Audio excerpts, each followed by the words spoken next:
اعلی حضرت مفتی اعظم حجت الاسلام بریلی تجھے سلام۔ السلام علیکم ورحمۃ اللہ تعالی وبرکاتہ۔ مرکز اہل سنت جامعہ رضویہ منظر اسلام کے یوٹیوب چینل ہم سبق درس نظامی میں آپ کا خیر مقدم ہے۔ پیارے بچوں، جنہوں نے اب تک ہمارے چینل کو سبسکرائب نہیں کیا ہے وہ ضرور سبسکرائب کر لیں اور بیل آئیکن بھی ٹچ کر دیں تاکہ کوئی بھی اپلوڈ آئے وہ اس کی نوٹیفیکیشن آپ تک فوراً پہنچ جائے، اور اپنے ساتھیوں سے بھی شیئر کریں، اور بات پسند آئے تو لائک بھی کریں۔ اب آپ کے سامنے شرح تہذیب کی تلخیص جو امداد اللبیب لفہم التہذیب کے نام سے ہے، اس کتاب کو پڑھائیں گے مفتی محمد قمر صاحب۔ آپ ان کو بغور سماعت فرمائیں۔ بسم اللہ الرحمن الرحیم۔ وکان القدماء یذکرون فی صدر الکتاب ما یسمونہ الرؤوس الثمانیہ۔ قدماء حضرات کتاب کے شروع میں وہ چیزیں ذکر کرتے تھے جس کا نام وہ رؤوس ثمانیہ رکھتے تھے۔ پہلے کے علماء کتاب کے شروع میں 8 چیزوں کو ذکر کرتے تھے۔ کس کو؟ 8 چیزوں کو ذکر کرتے تھے۔ انہی 8 چیزوں کا نام رؤوس ثمانیہ رکھا جاتا تھا۔ انہی 8 چیزوں کا نام انہی رؤوس ثمانیہ کو مصنف علیہ الرحمہ آخری سبق کی صورت میں آپ کے سامنے پیش فرما رہے ہیں۔ وہ رؤوس ثمانیہ کیا کیا ہیں؟ تو پہلا جناب والا ان رؤوس ثمانیہ میں سے پہلا امر ہے غرض۔ علم کو مدون کرنے کی غرض کیا ہے؟ علم کی تدوین سے مقصد کیا ہے؟ جس علم کو ہم پڑھنے کے در پہ ہیں اس علم کو کیوں ایجاد کیا گیا، اس کا مقصد کیا ہے، اس کی غرض کیا ہے؟ تو اس چیز کو پہلے کے لوگ کیا کرتے تھے؟ ذکر کرتے تھے۔ کیوں ذکر کرتے تھے؟ اس لیے ذکر کرتے تھے کہ جب پڑھنے والے کو اس علم کی غرض ہی نہیں معلوم ہوگی تو اس علم کو طلب کرنا اس کے لیے عبث و بیکار ہو جائے گا۔ تو عبث و بیکار سے بچانے کے لیے اس علم کی غرض، اس علم کا مقصد بھی کتاب کے شروع میں پیش کیا جاتا تھا۔ دوسری چیز منفعت۔ دوسری کیا چیز؟ منفعت، یعنی کہ وہ چیز جو تمام لوگوں کو شوق دلائے، جو تمام لوگوں کو جس علم کو ہم حاصل کر رہے ہیں آخر اس علم کا نفع کیا ہے؟ جب نفع بیان کیا جائے گا تو جناب والا شوق پیدا ہوگا، اور جب اس علم کا کوئی ہمیں نفع ہی نہیں دکھ رہا ہے، بے فائدہ دکھ رہا ہے، تو بتاؤ اب ہم اس علم کو حاصل کریں گے؟ نہیں کریں گے۔ تو شروع میں جناب والا اس علم کا نفع ذکر کیا جاتا تھا، یعنی کہ ایسا فائدہ ذکر کیا جاتا تھا جو فائدہ کیا ہوتا تھا؟ معتد بہا ہوتا تھا۔ فائدہ معتد بہا۔ جی جناب والا میر قطبی میں جب آپ پہنچو گے تو پڑھو گے تم فائدے کی کئی قسمیں ہیں، لیکن کون سا فائدہ مراد دیا جاتا ہے؟ وہ فائدہ مراد دیا جاتا ہے جو معتد بہا ہو۔ معتد بہا کا مطلب آپ مختصر سے لفظوں میں یہ سمجھیے کہ ہم نے بتایا کہ صاحب اس کتاب سے یہ فائدہ ہوگا، یہ ہو گیا نفس فائدہ۔ اب ہم نے جناب والا اس کو پڑھنے کے بعد وہی فائدہ حاصل بھی کیا، یعنی کہ جو ہم نے آپ کو بتایا وہی فائدہ ہمیں ملا بھی، یہ کہلاتا فائدہ معتد بہا۔ یعنی کہ جو فائدہ کتاب میں ہے اگر وہ فائدہ اس پر مرتب بھی ہو جائے تو اس کو کہتے ہیں فائدہ معتد بہا۔ اس کے ذریعے سے جناب والا کیا ہوتا ہے؟ انسان کو جب فائدہ معتد بہا حاصل ہو جاتا ہے تو اس علم کو طلب کرنے میں اس کی شوق بڑھ جاتا ہے، اس کی لگن بڑھ جاتی ہے۔ تیسری چیز جناب والا، تیسری چیز اس علم کی وجہ تسمیہ وہ ذکر کرتے تھے۔ صاحب ہم نے اس کا نام منطق کیوں رکھا؟ سمجھ گئے؟ فلاں علم کا نام علم فقہ کیوں رکھا؟ فلاں علم کا نام اصول فقہ کیوں رکھا؟ تو اس جناب والا وجہ تسمیہ بھی ذکر کرتے تھے، اس لیے کہ وجہ تسمیہ سے ایک ربط طالب علم کو مل جایا کرتا تھا کہ اس کتاب کا یہ نام ہے، تو اس کا مطلب یہ ہے کہ یہ کتاب اسی فن کے تعلق سے ہوگی، جیسا کہ علم منطق کے تعلق سے کہا جاتا ہے کہ اس فن کا نام منطق کیوں رکھا، اس لیے کہ منطق یہ بنا ہے نطق سے۔ نطق کے دو معنی آتے ہیں، ایک کیا ہے نطق ظاہری اور دوسرا کیا ہے نطق باطنی۔ ایک نطق ظاہری اور دوسرا کیا ہے نطق ظاہری۔ کس کو کہتے ہیں؟ جیسا کہ تکلم کو کیا کہتے ہیں؟ نطق ظاہری۔ اور نطق باطنی کس کو کہا جاتا ہے؟ نطق باطنی کہتے ہیں کلیات کے ادراک کرنے کو، کلیات کے۔ تو چونکہ جناب والا یہ علم جس کا نام ہم منطق رکھتے ہیں، اس کے ذریعے سے نطق ظاہری میں بھی مدد حاصل ہوتی ہے، نطق باطنی میں بھی مدد حاصل ہوتی ہے، دونوں ہی میں مدد حاصل ہوتی ہے، لہذا اسی مناسبت سے ہم نے نطق سے مشتق کر کے اس کا نام کیا رکھ دیا؟ منطق۔ جب علم کی وجہ تسمیہ معلوم چل جاتی ہے تب بھی دیکھو ذوق و شوق بڑھتا ہے نہیں بڑھتا؟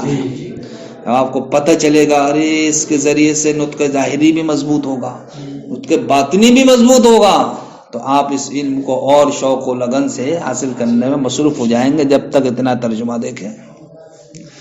وَكَانَ الْقُدَمَاءُ هَذَا شُرُوعٌ فِي الرُّؤُوسِ الثَّمَانِيَةِ، یہ جناب والا مصنف علامہ رؤوس ثمانیہ کا آغاز فرما رہے ہیں، فرماتے ہیں الاول رؤوس ثمانیہ میں سے پہلی چیز کیا ہے؟ الغرض من تدوین العلم، علم کے مدون کرنے سے غرض کیا ہے؟ مقصد کیا ہے؟ لئلا یکون طلبہ عبثا، تاکہ جناب والا اس علم کو طلب کرنا عبث نہ ہو جائے، کما تقدم، جیسا کہ گزرا۔ کہاں پر گزرا؟ جہاں علم منطق کی غرض و غایت کو ذکر کیا گیا۔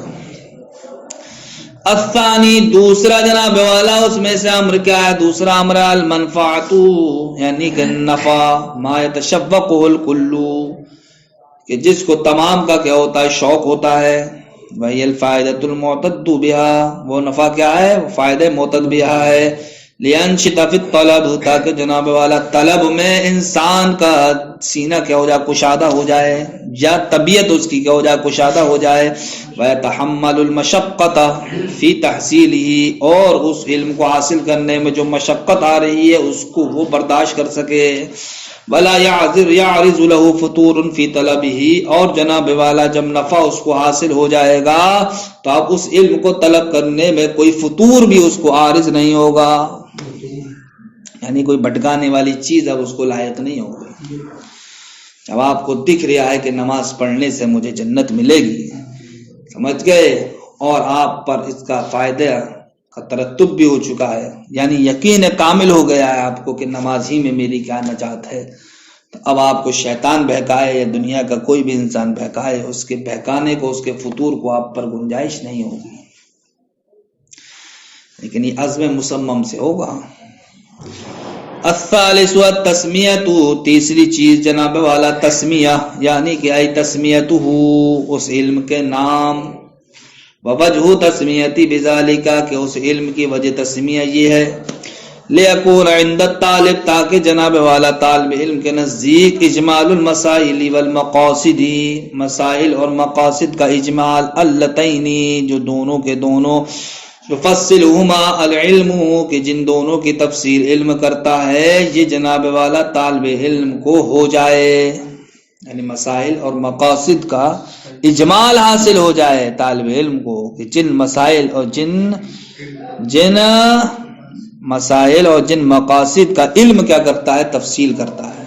ارے اس علم میں اسی کے تو مسائل ہوتے ہیں، اسی کے مقاصد ہوتے ہیں، تو وہ علم اسی کی تفصیل کرتا ہے۔ تو یہ اجمالا نام ہی سے پتہ چل جائے گا بھائی، پہلے کتابوں کے نام بھی یہ ہوتے تھے، نام سے پتہ چل جاتا تھا ہاں یہ کتاب کس فن میں ہے، سمجھ گئے؟ اعلیٰ حضرت کتابوں کے ناموں کا کیا کہنا، جہاں فن پتہ چلتا ہے وہاں یہ بھی پتہ چل جاتا ہے کہ اعلیٰ حضرت نے اس کتاب کو کون سی سن میں لکھا۔ کما یقال، جیسا کہ کہا جاتا ہے، انما سمی المنطق منطقا، جزینی اس منطق کو منطق کیوں کہا جاتا ہے؟ منطق کا نام منطق کیوں رکھا؟ لأن المنطق، اس لیے کہ منطق یطلق علی النطق الظاہری، یہ بولا جاتا ہے نطق ظاہری پر، وہ تکلم، نطق ظاہری کیا ہے؟ وہ تکلم ہے، والباطنی، اور نطق باطنی پر بھی وہ کیا ہے؟ وہ ادراک الکلیات، وہ کلیات کا جاننا ہے، وہذا العلم یقوی الاول، تو یہ علم جس کا نام ہم منطق رکھ رہے ہیں یہ اول کو بھی قوی کرتا ہے، یعنی کہ نطق ظاہری کو بھی قوی کرتا ہے، ویسلک بالثانی مسلک السداد، اور جناب والا دوسرے والے یعنی کہ ادراکات کلیہ میں اس کی مدد، اس کا تعاون کیا ہوتا ہے کہ اس پر انسان کو درست راستے پر رکھتا ہے، درست راستے پر چلاتا ہے، ویسلک، اور یہ چلاتا ہے،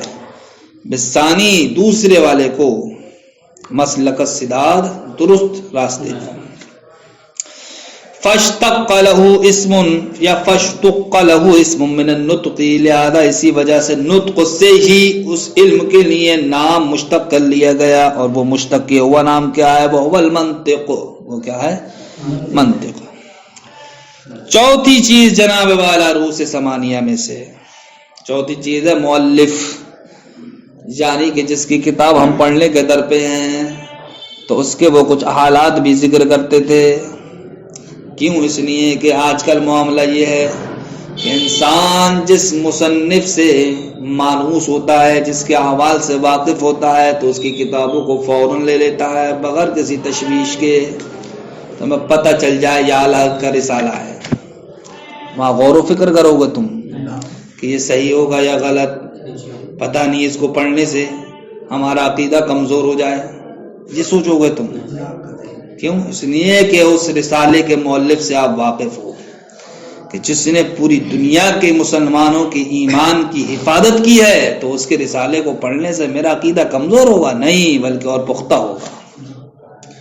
تو جب مؤلف کے یعنی کہ مصنف کے حال کو ذکر کر دیا جاتا ہے تو اس کی بنیاد پر وہ طالب علم اس کتاب کو حاصل کرنے میں اور شوق و جذبہ ظاہر کرتا ہے۔ اس لیے جناب والا پہلے کے لوگ مؤلف کی حالات کو بھی ذکر کرتے تھے۔ چوتھی چیز کیا؟ المؤلف ای معرفت حالہ اجمالا، یعنی کہ اجمالا مؤلف کی حال کو پہچان کروا دینا، یا مؤلف کے حال کو بتا دینا، لیسکن قلب المتعلم فی قبول کلامہ، تاکہ جناب والا متعلم کا دل اس کے کلام کو قبول کرنے میں سکون پذیر ہو جائے، والاعتماد علیہ، اور اس پر بھروسہ کرنے میں، لاختلاف ذالک باختلاف المصنفین، اس لیے کہ جناب والا طالب علم کا دل مختلف ہوتا رہتا ہے مصنفین کے مختلف ہونے کی وجہ سے۔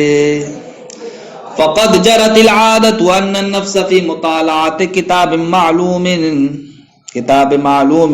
اسم مؤلفی اشوق منها فی مطالعات کتاب مجہول اسم مؤلفی، اس لیے کہ یہ عادت جاری ہو چکی ہے کہ نفس، یہ پڑھو، فی مطالعات کتاب معلوم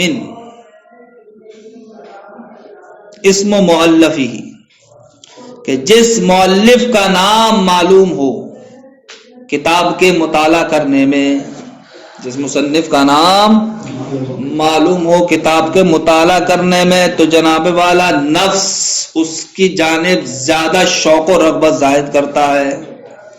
فی مطالعات کتاب مجہول، اس کتاب کے مطالعہ کرنے کے بمقابل کہ جس کے مؤلف کا نام کیا ہو؟ مجہول ہو۔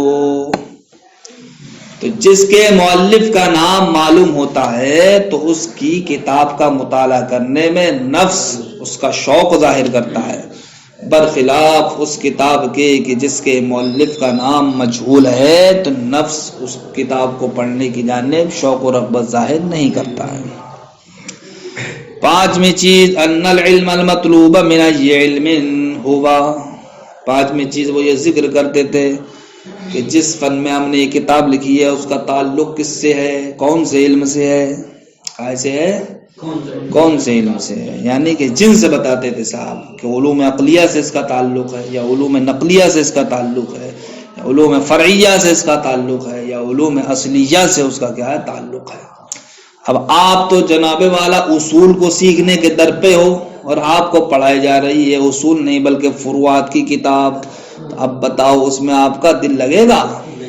لیکن وہیں یہ بھی ظاہر ہو جائے کہ جس کتاب کو آپ پڑھ رہے ہیں وہ فروعات سے کی قبیل سے نہیں ہے بلکہ اصولیات کے قبیل سے ہیں، تو آپ بھی اسی کو حاصل کرنے کے در پہ تھے، اور کتاب بھی آپ کو کائے کی مل گئی، اصولیات کی مل گئی، تو اب آپ اس کو شوق و ذوق سے پڑھو گے نہیں پڑھو گے؟ تو یہ بھی بتایا جاتا تھا کہ یہ فن کس جنس سے تعلق رکھتا ہے، یہ علم کس جنس سے تعلق رکھتا ہے۔ ان العلم المطلوب کے علم مطلوب من یہ علم کس علم سے ہے، یعنی کہ من یہ جنس من اجناس العلوم، علوم کے اجناس میں سے کس جنس سے ہے، آیا عقلیہ سے ہے او نقلیہ یا پھر علوم نقلیہ سے ہے، الفرعیہ یا جناب والا علوم فرعیہ سے ہے، اب الاصلیہ یا جناب والا علوم اصلیہ سے ہے، لیطلب فیہ ما یلیق بہ، تاکہ جناب والا وہ طالب علم اس سے وہی طلب کر لے جو اس کے لائق ہو، اس کے مناسب ہو، جو اس کے لائق ہو، اس کے مناسب ہو۔ والسادس، چھٹی چیز جناب والا یہ ہے کہ جس علم کو وہ حاصل کر رہا ہے، جس فن کو وہ حاصل کر رہا ہے، اس کا درجہ کیا ہے۔ جس فن کو حاصل کرنے میں لگا ہوا ہے اس کی کوئی قدر و قیمت نہیں ہے، تو بتاؤ وہ اس علم کو حاصل کرے گا؟ لیکن جب اس کی قدر و قیمت پتہ چل جائے گی، ارے جس علم کو میں حاصل کر رہا ہوں یہ علم تو ایسا ہے جو تمام علوم کے سیکھنے کا ذریعہ ہے، شوق بڑھے گا نہیں بڑھے گا؟ ارے تمام علوم کو سیکھنے کا آلہ ہے بھائی، سمجھ گئے؟ جب ہم عربی اچھی سے پڑھ لیں گے تو ہمارے ذہن میں ایک قاعدہ فٹ ہو جاتا ہے کہ اب اس عربی کے اچھے سے پڑھنے کے بعد ہم اصول فقہ کو بھی اچھے سمجھ سکتے ہیں، فقہ کو بھی اچھے سمجھ سکتے ہیں، حدیث کو بھی اچھے سے سمجھ سکتے ہیں، اور تفسیر وغیرہ کو بھی اچھے سے سمجھ سکتے ہیں۔ کیوں؟ اس لیے کہ ان تمام کا دار و مدار عربی پر ہی ہے، سمجھ گئے؟ اشارتاً بھی سمجھ لو۔ السادس انه فی ای مرتبۃ، چھٹی چیز وہ یہ ذکر کرتے تھے کہ صاحب وہ علم کس مرتبے میں ہے، کس درجے میں ہے، ہوا بین العلوم، یعنی علوم کے درمیان،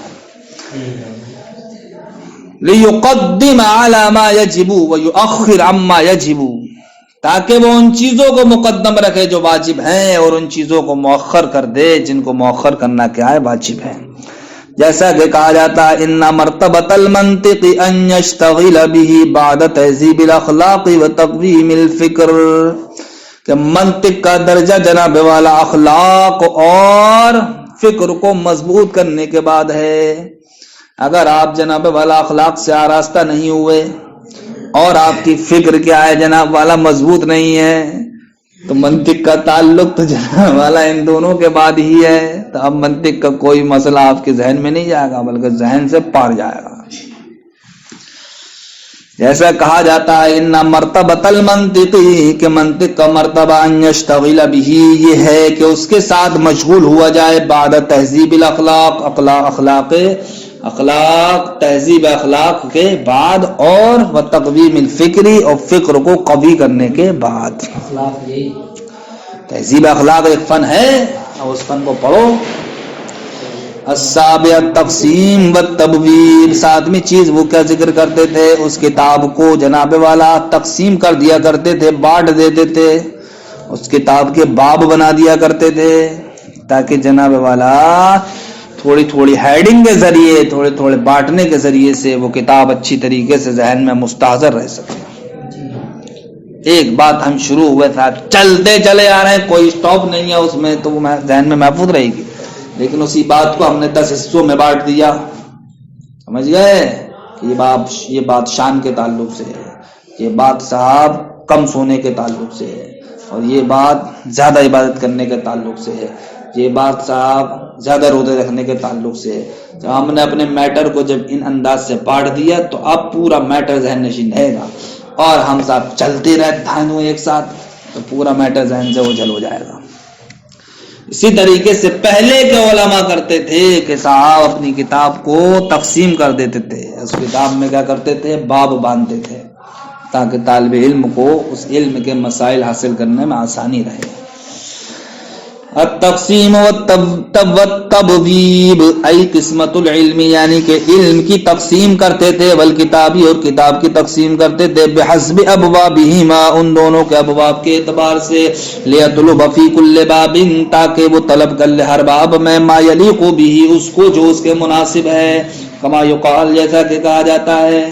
یعنی کہ اگر آپ کو مثلا ایک آسان مثال دے رہا ہوں کہ آپ کو فضائل روزے کے تعلق سے دیکھنا ہے، آپ جب اس کا ایک باب بنا ہوا ہے تو کھٹاک سینہ آپ وہیں پہنچ جاؤ گے، نہیں پہنچ جاؤ گے فہرست دیکھ کر، لیکن آپ کو پتہ ہی نہیں ہے کہ صاحب کہاں ہیڈنگ ہے صاحب اس کی، اس لیے کہ ہیڈنگ ڈالی نہیں گئی ہے فضائل وضو کی، فضائل روزے کی.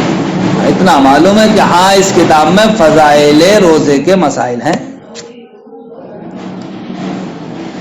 اب پوری پڑھنا پڑے گی صاحب.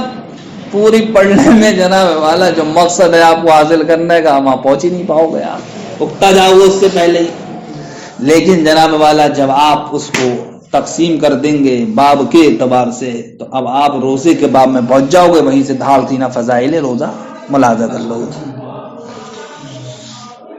فی کل باب ما یلیق بہ، تاکہ انسان وہی حاصل کرے ہر باب میں جو اس کے مناسب ہے. جیسا کہ کہا جاتا ہے ان ھذا الکتاب مرتب علی قسمین، کہ یہ کتاب ترتیب دی گئی ہے دو قسموں پر. القسم الاول فی المنطق، پہلی قسم کہا کے بیان میں تھی منطق، اور دوسری قسم کہا کے بیان میں تھی کلام، یاد ہے. وہو مرتب علی مقدمۃ، اور جناب والا یہ ترتیب دی گئی ہے ایک مقدمے پر، ومقصدین، اور دو مقصدوں پر، وخاتمۃ، اور ایک خاتمے پر. المقدمۃ فی بیان الماہیۃ والغایۃ والموضوع، اور مقدمہ کا کے بیان میں تھا علم کی ماہیت اور اس کی غایت اور اس کے موضوع کے بیان میں تھا. والمقصد الاول فی مباحث تصورات، پہلا مقصد کا کے بیان میں تھا تصورات کے بیان میں. دوسرا مقصد کا کے بیان میں تھا فی مباحث تصدیقات، تصدیقات کے مباحث میں. والخاتمہ فی اجزاء العلوم، و خاتمہ کا کے بیان میں تھا اجزاء علوم میں. تو دیکھو پوری کتاب تمہارے ذہن میں مستحضر ہو گئی. الثامن، آٹھویں چیز تعلیم کا طریقہ. کہا کا طریقہ؟ تعلیم کا طریقہ. کہ تعلیم کا طریقہ کیا ہے، کس طریقے سے جناب والا اس علم کو ہم حاصل کر سکتے ہیں، سمجھ گئے؟ تو وہ طریقہ بھی ذکر کیا جاتا تھا. جی آٹھواں کیا ہے؟ روس ثمانیہ میں سے آٹھواں امر ہے الانحاء التعلیمیہ، تعلیم کے طریقے. ای الطرق المذکورۃ فی التعلیم، یعنی کہ وہ طریقے جو تعلیم میں ذکر کیے جاتے ہیں، لعموم نفعها، ان طریقوں کے نفع کے عام ہونے کی وجہ سے، فی العلوم، قائم علوم میں. اب وہ طریقہ کیا ہے وہ بچہ انشاءاللہ کل ہوگا. السلام علیکم.